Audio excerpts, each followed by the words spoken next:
የዝምታ ኃይል ተአምር ፈጣሪው ጸባይ። እንዴት ናችሁ ቤተሰቦች? ዛሬ ቆንጆ በሆነ በሚገርም ሐሳብ ተገናኝተናል። ዝምታ የምንፈራ ሰዎች አለን፣ ግን ጫጫታ በበዛበት ዓለም፣ ሁሉም ሩጫ ላይ ባለበት ዓለም ላይ ስክን ብሎ ተረጋግቶ በዝምታ ውስጥ የሚያስብና የሚወስን ሰው በጣም ፓወርፉል ነው። ሁሉም ያንተን ትኩረት ቀልብህን ለመስረቅ ለመሻማት በሚሯሯጥበት ዘመን ላይ የተረጋጋ ሰው መሆን፣ በዝምታ ማሰብ የትልቅ ስኬት ሚስጥር ነው። የምትፈልገውን ነገር የምታሳካበት መንገድ።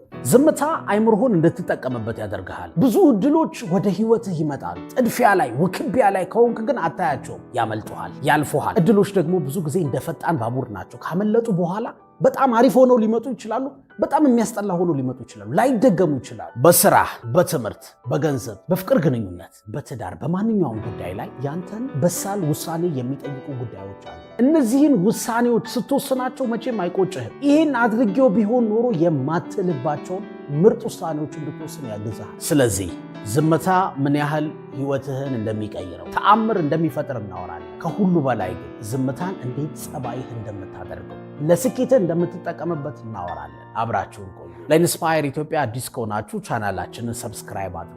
ሰብስክራይብ ስታደርጉ ከጎን ያለችዋን የደወል ምልክት መጫን አለባችሁ። ምክንያቱም አዳዲስ ቪዲዮ ስንለቅ የማሳወቂያ መልእክት እንዲደርሳችሁ ማለት ነው። በየቀኑ ደግሞ ከኛ ጋር መገናኘት የምትፈልጉ ከሆነ ጠዋትና ማታ በጣም የሚያነቃቁ አይምሯችሁን የሚቀይሩ ወደ ዓላማችሁ እንድትጓዙ የምትፈልጉትን እንድታሳቡ የሚያግዟችሁ የተለያዩ አጫጭር መልእክቶች ማግኘት የምትፈልጉ ከሆነ በየሳምንቱ ደግሞ ደጋግማችሁ የምትሰሟቸው ድምፆች ማግኘት የምትፈልጉ ከሆነ የፕራይቬት ቴሌግራም ቻናላችን አባል መሆን ትችላላችሁ። በዚህ የቴሌግራም ቻናል ዓመቱን ሙሉ ሳገለግላችሁ ለእናንተ የሚመጥኑ ምርጥ ነገሮችን ሳደርሳችሁ የምጠይቃችሁ ክፍያ 10,000 ብር አይደለም፣ 5,000 ብር አይደለም፣ 500 ብር ብቻ ነው። ከፈለጋችሁ ደግሞ እስኪ ቆይ አይቼ ከጠቀመኝ ከለወጠ ዓመቱን እከፍላለሁ ግን አሁን ለወር ልክፈልም ካላችሁ 60 ብር ብቻ ነው። አባል መሆን የምትፈልጉ ከሆነ ከታች በምታዩት የባንክ አካውንት ክፍያውን አስገብታችሁ ከዛ በኋላ ፎቶ አንስታችሁ የከፈላችሁበት በዚህ ቁጥር ላኩልን፣ ወዲያውኑ እናስጀምራችኋለን። በደረሰኝም ልትከፍሉ ትችላላችሁ፣ በስልካችሁም ከፍላችሁ ስክሪንሾት ልታደርጉ ትችላላችሁ። አባል ሁኑ፣ ከኛ ጋር በደንብ እንገናኛለን፣ አብረን እንለውጣለን። አሁን በቀጥታ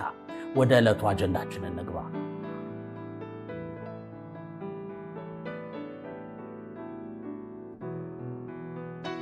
የመጀመሪያው የዝምታ ፓወር የማስታወስ የማሰብ አቅምህ ያድጋል። በ2013 በተደረገ አንድ ጥናት በቀን ለ2 ሰዓት በዝምታ የሚያሳልፉ ሰዎች አይምሯችን ውስጥ ሂፖካምፓስ የሚባለው ቦታ ላይ ያሉ የአይምሮ ሴሎች ወይም የአይምሮ ህዋሶች እንዲያድጉ ያደርጋል። ይሄ ማለት እነዚህ ሴሎች ደግሞ የማስታወስ የመገንዘብ ራስን የመቆጣጠር ወይም የስሜት ብስለትን የማግኘት እድላችንን ያሰፉታል ማለት ነው። ዝምታ ሲባል ግን ዝም ብሎ ያለ ስራ ለ2 ሰዓት መቆየት ወር ቁጭ ብሎ መቅረት ምናምን አይደለም።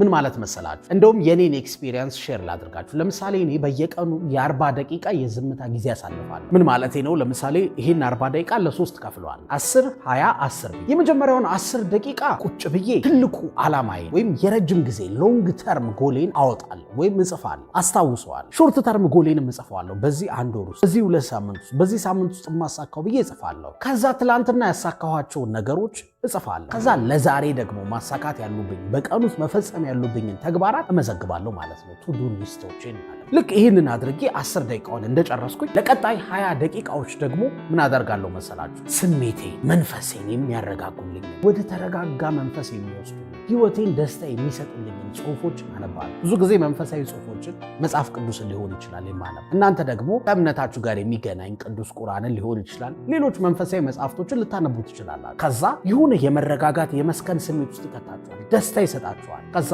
የመጨረሻውን 10 ደቂቃ ግን በጥሞና አሳልፋለሁ። ጥሞና ስላችሁ ግን በልዩ ተመስጦ ውስጥ ሆኜ አይኔን ጨፍኜ ትንፋሼን እያደመጥኩ አየር ወደ ውጭና ወደ ውስጥ እያስገባሁ የልብ ምቴ ሰውነቴ ውስጥ የሚካሄደውን ነገር ለማድመጥ እሞክራለሁ። የመጨረሻው 10 ደቂቃ የትኩረትና የተመስጦ ጊዜ ናት። በዛ ተመስጦ ጊዜ ውስጥ ግን ከፈለግኩኝ ህልሜ ሲሳካ ፈጣሪ ያደረገልኝ ነገር የማመሰግንባቸው ነገሮች ወይ ደግሞ የዕለቱ ስራዬ በደንብ አድርጌ ሰርቼው በቃ በሞራል ጨርሼ ደስ ሲለኝ ላስብ ይችላል። ቪዥዋላይዝ አደርጋለሁ። ታውቃላችሁ ምንም ነገር እውነት ከመሆኑ በፊት ባይምሮ ታስበዋል እላችኋለሁ ሁልጊዜ ደጋግሞ።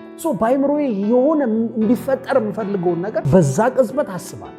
ይሄ 40 ደቂቃ ማለት በጣም ወርቃማ ነው። ለምን ካላችሁ መጀመሪያ ላይ ዓላማዎቼ የረጅም ጊዜ ህልሜን ጽፌበታለሁ፣ አዘጋጅቼበታለሁ፣ አስታውሼበታለሁ። ከዛ በሁለተኛ በጣም የሚያረጋጋኝ ሰላም የሚሰጠኝን ነገር አንብቤያለሁ። አይምሮዬን የሆነ ነገር አስገብቼበታለሁ። ጥሩ ነገር ማለት ኮንሱም አድርጓል አይምሮዬ ጥሩ ነገር። ሶስተኛ ደግሞ ተመስጦ ውስጥ ነበርኩ፣ መረጋጋት ውስጥ ነበርኩ። በዚህ ዓለም የትኛውም አይነት ጭንቀት መከራ ቢገጥመኝ እንኳን በዛ ሰዓት የሆነ መረጋጋት ውስጥ ስለምገባ የምወስነው ውሳኔ ራሱ በጣም አሪፍ ይሆናል። ስለዚህ የመጀመሪያው የዝምታ ጥቅም ምንድነው? የአይምሮህን የማስታወስ የማሰብ አቅምን ያሳድገዋል። አሁን ያልኳችሁን ነገር ሞክሩት። ወደ ሁለተኛው እንለፍ። ሁለተኛው የዝምታ ኃይል ከጭንቀት ያሳርፈሃል። ይኸውልህ ኑሮ፣ ላይፍ፣ ስራ፣ ትምህርት፣ ጓደኛ፣ ቤተሰብ ትልቁ ትንሹ ሊያስጨንቅህ ይችላል። ያንተን ትኩረት የሚፈልጉ ብዙ ጉዳዮች አሉ። ስለዚህ ትጨነቃለህ። አይምሮህን ብዙ ሐሳቦች ይቆጣጠሩታል። ስለዚህ ለ10 ደቂቃ ስክን ያለ ጊዜ ዝም ያለ ጊዜ ስታሳልፍ ትረጋጋለህ። ያስጨነቀህን ነገር አስፍተህ ታየዋለህ። በሌላ መንገድ ትረዳዋለህ። አሃ ትላለህ። መነጽርህን እንድትቀይር ያደርግሃል። ምናልባት ከዝምታ በኋላ የሆነ እረፍት ይሰማሃል። መፍትሄ ብልጭ ይልልሃል። እንዴ አንዳንድ ጊዜ እኮ ስልክህ ስታክ ሲያደርግ አልታዘዝ ሲል ሲደነዘዝ እኮ ሪስታርት ታደርገዋለህ አይደል? ድሮ ትዝ የሚላችሁ ከሆነ ቤተሰቦቻችን ምን ይላሉ? ኧረ ይሄን ቴሌቪዥን እስኪ ያሳርፉት፣ ምንድነው እንዳይደነዝዝ እስኪ አጥፉትና ደግሞ ትንሽ ተኝቶ ይዋል ይላሉ አይደል? ለምንድን ነው? ምክንያት አላቸው እኮ መልሶ ሲነሳ በጥሩ ኢነርጂ። ዝምታ ማለት የአይምሮ እረፍት እንደማለት። ሶስተኛው የዝምታ ፓወር ወይም ኃይል አስተዋይ ያደርግሃል። ሰው እድሜው ሲጨምር እየበሰለ ከዛ ደግሞ የሚያወራው ነገር እየቀነሰ ዝምታው እየበዛ ይሄዳል። እንደውም አንዳንድ ጠቢባን ሊሞቱ በደረሱባቸው ጥቂት ዓመታቶች ውስጥ ለረጅም ጊዜ ዝም ብለው ነበር፣ ወይም ጥቂት ቃላት ብቻ ነበር የተነፈሱት ይላሉ አንዳንድ የታሪክ መዛግብቶች። ዝም ስትል እንደሰከረ ዝንጀሮ ሐሳብህ ከአንድ ዛፍ ወደ አንድ ዛፍ፣ ከአንድ ነገር ወደ አንድ ነገር እየዘለለ ሊያስቸግርህ ይችላል። እሱን ጸጥ ማስባል ከፈለክ ግን ዝም ባልክበት ወቅት ትንፋሽህን አድምጠው፣ የደም ዝውውርህን ለማድመጥ ልብ ምትህን አድምጠው። ከዛ ሐሳብህ በአንድ ጊዜ ተኖ ይጠፋል። ያስጨነቀ የድሮ ቁጭት ይሆናል፣ ትዝታ ይሆናል፣ የሚያንገበግብ ነገር ሊሆን ይችላል። ብቻ እነዛ ነገሮች በሙሉ አሁን ትቆጣጠራቸውና አንተ ሐሳብ አንድ ነገር ላይ ይሆናል፣ ሀፕን የሚያደርገው ነገር ላይ አሁን ፕሬዘንት በቃ በሰውነት ውስጥ የሚካሄደው አሁን ላይ ፎከስ ታደርጋለህ ማለት። ያ የሚገርም እኔ በቃላት ልገልጸው የማልችለው የውስጥ መረጋጋትና ሰላም ይሰጣል። ከዛ ግን በየመሃሉ አይምሮ ተመልሶ ወደ ሐሳቦች ይሄዳል። የሆነ ያስጨነቀህን ነገር ትዝ ያስብልሃል። ይህን ስራ ሳልጨርሰው አሁን ስራ ገብቼ ደግሞ እንትና እንደዚህ ደውል፣ ቆይ ልደውልላት ምናምን ያስብልሃል። ቶሎ ብለህ ምን ታደርጋለህ? ትንፋሽን ወደ ማድመጥ ተመለስ። የልብ ምትህን ቶሎ አድምጠው። ከዛ ትረጋጋለህ። ደግሞ በዚህ ልምምድ ውስጥ መረጋጋትን ትለምዳለህ። ራስን ማብረድ ትችልበታለህ። አንዳንድ ጊዜ የሚናደዱ ሰዎች እንደዚህ አይነት የትንፋሽ ኤክሰርሳይሶች፣ የሜዲቴሽን ኤክሰርሳይሶች ስሜታቸውን ያስተካክለዋል። ከዛስ ከዚህ ልምምድ በኋላ እንደጨረስክ ቁጭ በልና የገጠመህን ችግር ተንትነው ጻፈው። በምክንያት ማሰብ ጀምር። ችግሩ ገጥሞኛል እንዴት ላድርገው ብለህ በስሜት በግብታዊነት ሳይሆን በምክንያት እንድታስብ ያደርጋል ይሄ መረጋጋት። ከዛ በኋላ የሚመጣልህን መፍትሄዎች ጻፋቸው። ከዛ ቶሎ ወደ አክሽን ግባ። በቃ ወደ ለውጥ ወደ ተግባር ግባ። መረጋጋት ሲኖር ጥርት አድርገህ ታስባለህ። ስሜትህ አይነዳህም። ከዛ ቶሎ ወደ መፍትሄ ትሄዳለህ ማለት። ስለዚህ ትልቁ የዝምታ ፓወር አይምሮህን እንድትጠቀምበት ያግዝሃል፣ አስተዋይ ያደርግሃል። አራተኛው የዝምታ ፓወር ተአምራዊ ለውጥ ታያለህ።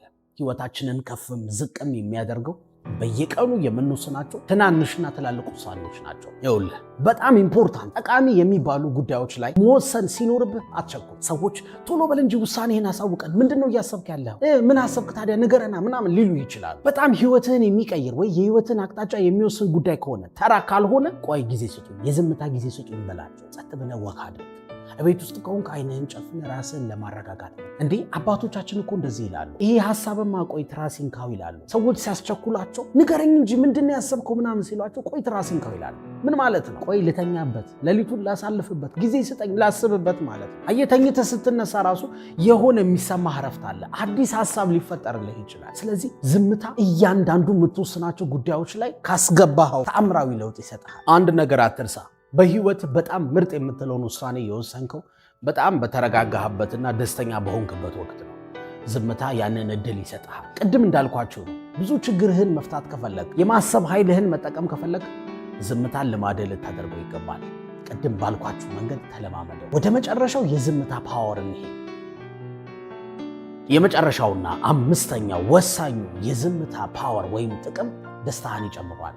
ይሄ እንደውም ሳይንስ ይደግፈዋል። ምን ይላል መሰላችሁ ሳይንሱ? በዝምታ የምታሳልፍባቸው ጥቂት ደቂቃዎች በአይምሮ ውስጥ ያለውን አሚግዳላ የተባለውን ከጭንቀትና ከፍርሃት ጋር የሚገናኘውን የአይምሮውን ክፍል ማስተካከል ብቻ ሳይሆን የደስታ የሚባሉ ሆርሞኖችን ለምሳሌ ሴሮቶኒን፣ ኢንዶርፊን እና ኦክሲቶሲን የሚባሉ ደስታ የሚፈጥሩ ወደ መረጋጋት የሚያመጡ ሆርሞኖች እንዲለቀቁ ያደርጋል ይላል። ይሄ ማለት ዝም በምትልባቸው ቅጽበቶች ውስጥ ካልም የሆነ ደስተኛ የሆነ ስሜት ውስጥ ትገባለህ ማለት ነው። አንዳንዴ እኮ ስልክ አያርፍም፣ ይደወላል።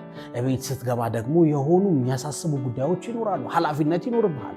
ከዛ ቲቪውን ታያለህ፣ ትተኛለህ፣ በማግስቱ ስራ ትገባለህ። በየቀኑ ሩጫ ላይ ነህ፣ ጥድፊያ ላይ ነህ። ከራስ ጋር ተረጋግተህ የምታወራበት ሪፍሌክት የምታደርግበት ችግርህን የምታይበት ጊዜ የለህም። ምናልባት እኮ ዝም ብለህ ቁጭ ስትል ከራስ ጋር ስታወራ ወዴት እየሄድክ እንዳለ ታስባለህ፣ ዓላማህን ታስታውሳለህ። እኔ ግን ምን እያደረግኩ ነው?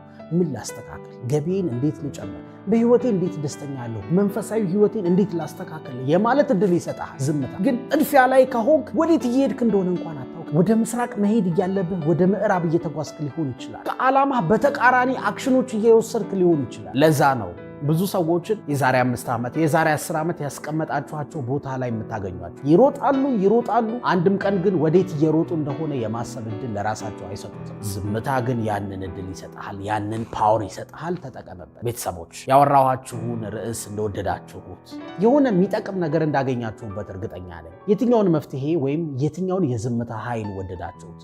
ኮመንት አድርጉልኝ፣ አነበዋል። እስከ መጨረሻው ስለቆያችሁ ስላደመጣችሁ በጣም አድርጌ አመሰግናለሁ። በየቀኑ ደግሞ ከኛ ጋር መገናኘት የምትፈልጉ ከሆነ ጠዋትና ማታ በጣም የሚያነቃቁ አይምሯችሁን የሚቀይሩ ወደ ዓላማችሁ እንድትጓዙ የምትፈልጉትን እንድታሳቡ የሚያግዟችሁ የተለያዩ አጫጭር መልእክቶች ማግኘት የምትፈልጉ ከሆነ በየሳምንቱ ደግሞ ደጋግማችሁ የምትሰሟቸው ድምፆች ማግኘት የምትፈልጉ ከሆነ የፕራይቬት ቴሌግራም ቻናላችን አባል መሆን ትችላለን። በዚህ የቴሌግራም ቻናል ዓመቱን ሙሉ ሳገለግላችሁ ለእናንተ የሚመጥኑ ምርጥ ነገሮችን ሳደርሳችሁ የምጠይቃችሁ ክፍያ 10,000 ብር አይደለም፣ 5,000 ብር አይደለም፣ 500 ብር ብቻ ነው። ከፈለጋችሁ ደግሞ እስኪ ቆይ አይቼ ከጠቀመኝ ከለወጠኝ ዓመቱን እከፍላለሁ፣ ግን አሁን ለወር ልክፈልም ካላችሁ 60 ብር ብቻ። አባል መሆን የምትፈልጉ ከሆነ ከታች በምታዩት የባንክ አካውንት ክፍያውን አስገብታችሁ ከዛ በኋላ ፎቶ አንስታችሁ የከፈላችሁበት በዚህ ቁጥር ላኩልን፣ ወዲያውኑ እናስጀምራችኋለን። በደረሰኝም ልትከፍሉ ትችላላችሁ፣ በስልካችሁም ከፍላችሁ ስክሪንሾት ልታደርጉ ትችላላችሁ። አባል ሁኑ፣ ከኛ ጋር በደንብ እንገናኛለን፣ አብረን እንለወጥ።